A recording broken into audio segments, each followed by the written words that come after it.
Today, I want to chat to you all about the minutiae. I fucking hate the pronunciation of minutiae. It should be minutiae, or just like minutia. It should be something like that. I'm just going to say minutia for the rest of this video. I hate it. I hate that word. But today I'm going to talk to you all about the minutia of Australian English. People always go on about Australian English as how, in terms of how funny it sounds. And people saying or nor. Jeff Lindsay's got a great video on that, by the way. If you don't know the articulatory linguistics behind it, it's very interesting. But people always go on about how funny it sounds, but a lot of people don't know that there's actually a lot of nuance to it. And of course I'm saying that because I'm Australian and I speak with a funny accent. I've got to find some way to redeem myself from this terrible way of speaking. But there are just a few interesting things in Australian English that are weird and that I think some of you might find interesting. Australian English has a way of treating vowel length that a lot of other dialects don't have. So, like in British English, you've got a few pairs of words that sound quite similar, and the only way you differentiate them is the length of the vowel, so like bid versus bid, stuff like that. But in Australian English, we use vowel length probably more than any other dialect of English to tell words apart. So in my dialect, at least, we've got like the distinction between beard and bid. We've got the distinction between bed and bed. We've got the distinction between span and span, which I'll get to in a second. We've also got the distinction between cut and cart. British people will say cut and cart in different places, and Americans, they have cart, so it doesn't even matter. But in Australian English, we say cut and cart using the same vowel, but just with a vowel length distinction. Additionally, some people have a vowel length distinction between the word ban and the name Ben. Some people, before the letter N, raise the sound A to sound more like eh, and then also lengthen it to sound more like eh, and so you'll get Ben and Ben. So in Australian English, you've got a lot of places where vowel length is the only thing telling two words apart. And you'll probably find this more in Australian English than any other dialect. At least, I think. You might have noticed something then. Two of the words that I said can only be told apart from the length of the vowel, span and span. In your dialect, wherever you're from, they probably sound exactly the same. And why the hell would they sound... First of all, what are they? And second of all, why do they sound different in my dialect but not in yours? And that's because Australian English has something called the bad lad split, which you also find in like the south of England. And basically, it's arbitrary. There's a slight system to it. It's similar to the trap bath split. There's some system as to why the two vowels become different from each other, but it's really mostly inscrutable. So you've got a set of words. You've got the trap vowel, the a, short a sound. And you've got the same vowel, initially, you've got the same vowel in all these different words. You've got bad, sad, glad, trad, fad, ad. All these words have the same vowel. But over time in Australian English, some of them have randomly decided to become long vowels. And there's no, conditioning necessarily. At least right now, the way that it is right now, it might not be the same in 100 years' time, but right now, there's basically no way to tell which words will become long and which ones will stay short. So words like bad, glad, sad, mad, typically adjectives for some reason, get a long vowel. Then other words like fad, trad, I don't know. But all these other words, they stay short. And it's not just before the letter D, it's also in a few other words like bag and family for some reason. Even though the word family completely violates, you look at all the other words and that sort of patterns emerge, and then the word family comes along and you're like, all of the patterns have been broken. By the way, it just occurred to me that I never clarified what I meant when I said that there was a distinction between span and span. Basically, there's the past tense of spin, which is span, and then the sort of distance thing like wingspan or time span, which is span. And so the distance thingy is span, and then the past tense of spin is span. And you've got a minimal pair between span and span, where the only difference is vowel length. And I don't know why one has a long vowel and the other has a short vowel. I'll think it's because spin has a short vowel, and so by analogy, span has to have a short vowel, whereas span has just undergone the normal vowel lengthening that happens before the letter N in Australian English. So there you go. So sorry, I'll have to come back to you later because the men are playing with a little gun that kills flies. I think there's someone at the door. I think I can keep going. So, fuck, where the hell was I? Oh yeah, there's not really a pattern to it. It's kind of like the trap bath split where there's no, consistency to which words get R and which words get A. And it's similar in the trap bad split. The bad lad split, there's basically no pattern to which words get A and which ones stay with A. That's weird in Australian English. It's bloody weird. In Australian English, you've also got L-vocalisation, which is basically before a consonant or at the end of a word, the letter L gets pronounced more like the letter W. So pull becomes pool, and little becomes little. I'll play some audio recordings now of Australians doing this. The treatment session, we would build rapport, build. And a little bit about Melbourne. And then smooth off any little bits, little. You also find it in the south of England and also in African American vernacular English, and it's very common sound change for a velarized L to change into just an U. Another thing that Australian English has in common with Southern English, Southern English is the way that the letters STR are treated at the start of words, like street, strong, straight.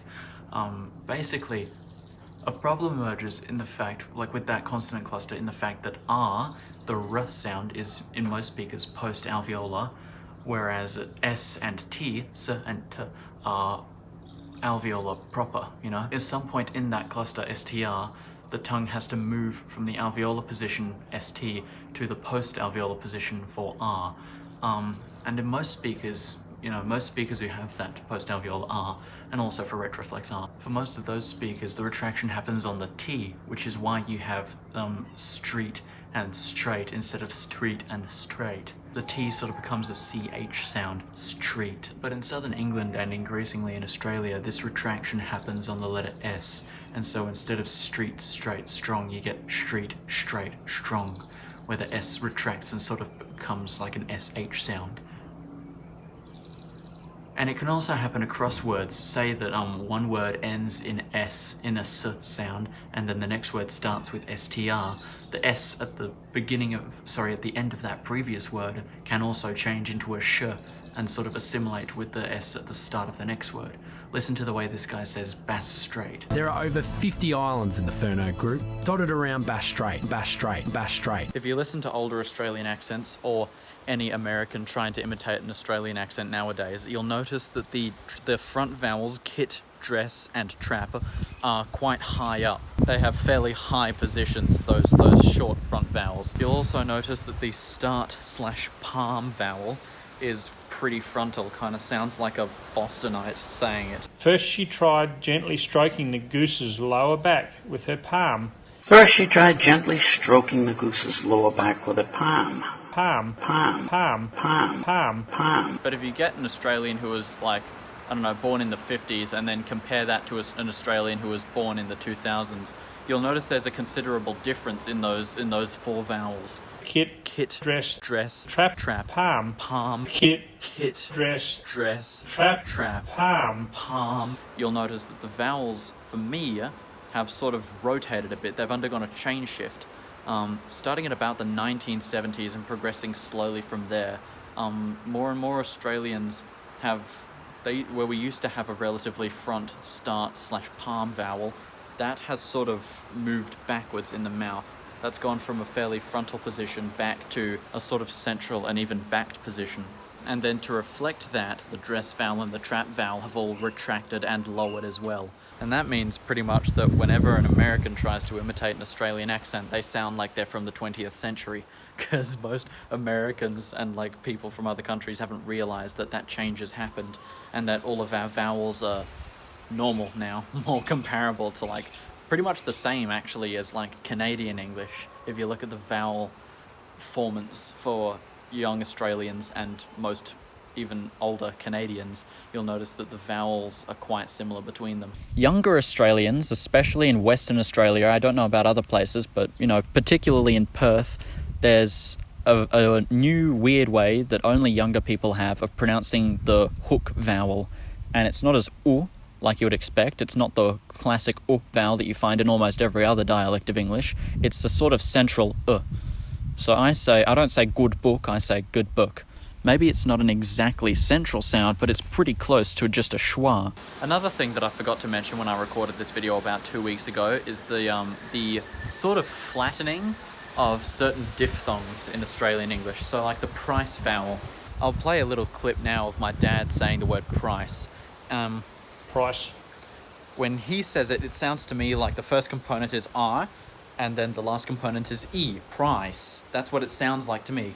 But if you chart out the actual diphthong on like a vowel chart, you'll see that it doesn't end anywhere near E. It ends more like or like It doesn't go quite as high up as you would expect. And there's also the diphthong mouth, which most Australians still pronounce as mouth, but which people with broader accents tend to pronounce more like mouth. My family friend John is a really good example of this. Mouth. Another thing is the triphthong in words like hour and tower. It often gets shortened. The w in the middle, the hour, often gets deleted, and the triphthong just becomes a diphthong into hour. This happens a lot in the word our, which becomes our in most Australian speech. I have a contrast here where I've reduced the triphthong in our, but not in hour. And so I tend to, sometimes I pronounce hour as our, but sometimes I don't. And so I've got sort of a minimal contrast there with that triphthong becoming a diphthong. My family friend Greg has a great example of this in his speech. Tear, tear, tear, tear. We've also got the classic example of a weird Australian vowel, which is the goat vowel. And when I say goat, I start saying g, like a low central and then it glides up to an u, goat. But a lot of Australians, it sort of glides into an sound. Get goat instead of goat right up to the front. It sort of goes into a goat. And Australians get made fun of this all the time, and Jeff Lindsay has a really good video explaining it, so I'm not going to try and explain it here, but I just thought I'd mention it because I'm obliged to. An interesting thing about our goat vowel is that it sounds different when it's before a vowel. If I say go, just by itself, then it sounds like O, but if I say going, you'll hear that it sounds completely different. Go, going. Jeff Lindsay also mentions this in his video. There are two semi-words that I can think of which do use the pre-vowel allophone of O in every context, and those are O and whoa. Like those exclamations, if I say those at any point, regardless of whether the next word starts with a vowel, I'll say whoa and O instead of woe and O. To me, woe is W-O-E and whoa is W-O-A-H, I think. Yeah. So there's that little kind of almost a minimal contrast there. A weird little phonetic/phonemic thing. And I have a similar, I don't know if it's identical, but I have a similar allophone for the goat vowel before the letter L. So I say goat, but I say goal, and goal sounds completely different to how I say goat.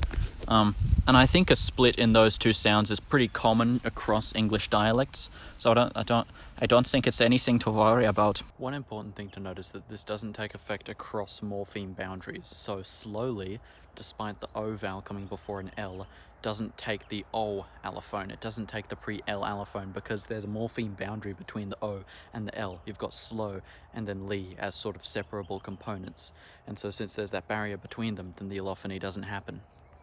But one thing that comes out of this that's really interesting is when we take into account nasalization of vowels. In Australian English, like a lot of other dialects, before the letters M or N or the sound ng, our vowels sort of get pushed through our nose, so we'll say bat but ban.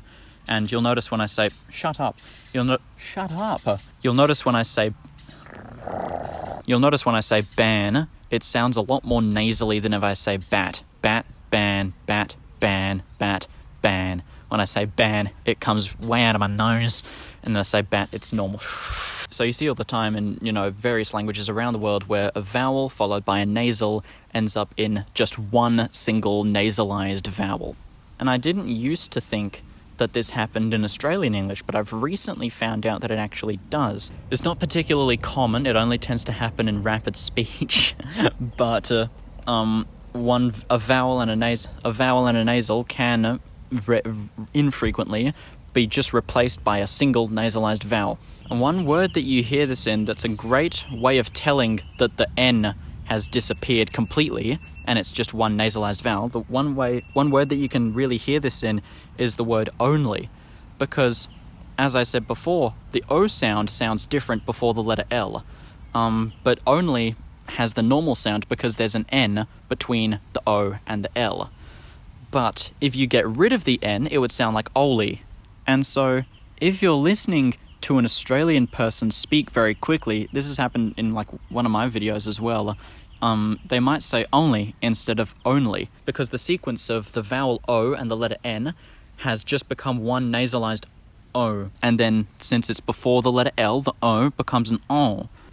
We also have another allophone of a vowel before the letter L that's only in certain parts of Australia and only in certain dialects of Australian English, where the goose vowel will back before an L, so you get goose but ghoul, or, I don't know, scoot but school.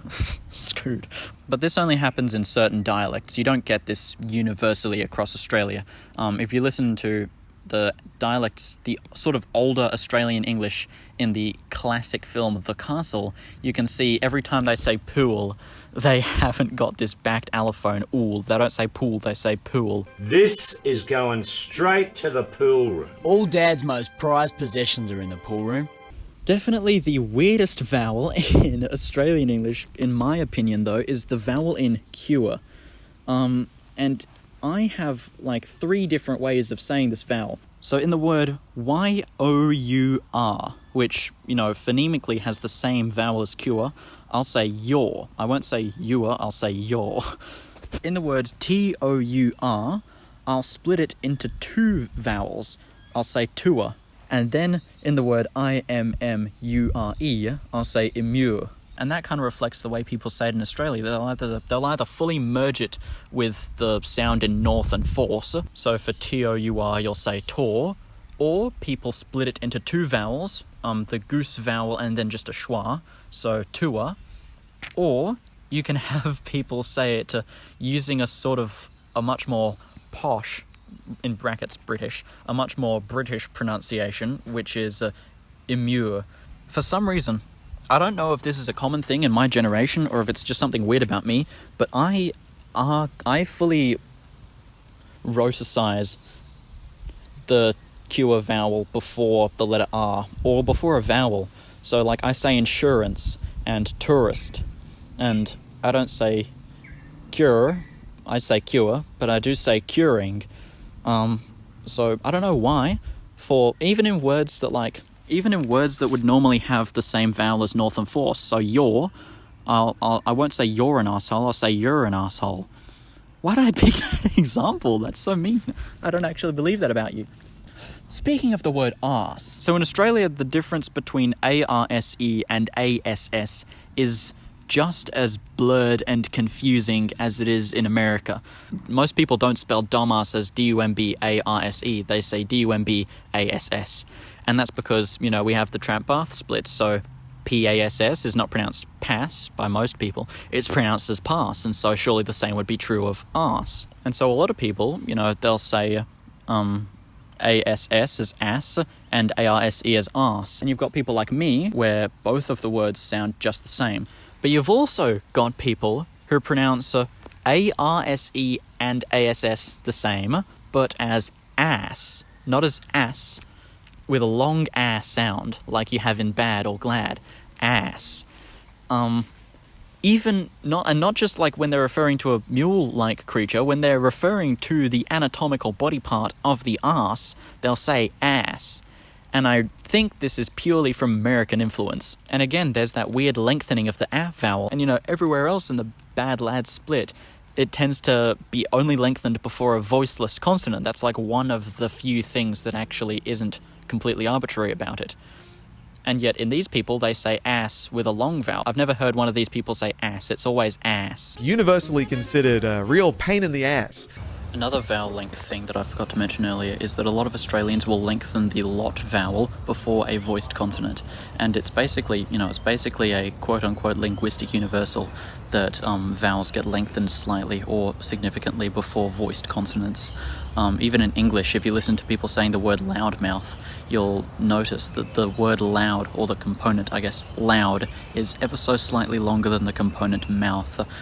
It's not really by much, and it's not too significant or noticeable, but it's definitely consistent. But sometimes it's a lot more noticeable, so you'll hear a lot of Australians saying God instead of just God, with a short, like a long lot vowel instead of a short one, God, as opposed to God. I personally say gone, as opposed to gone. Saying gone with a short lot vowel just kind of feels wrong to me. And I do every now and then, like in certain phrases, like he's gone away, a short gone feels appropriate, but in every other circumstance, and especially if I'm saying the word in isolation, I much prefer to say gone than gone. Alright, there you go. That's everything that I wanted to tell you about Australian English. Most of them are fairly obscure things if you haven't actually studied Australian English, and so I hope you've... Holy fuck, that ant is huge! Check this out! What the hell? Check this thing out! Can you see it? I don't know where it is. Oh, it's there. It's there. Can you see?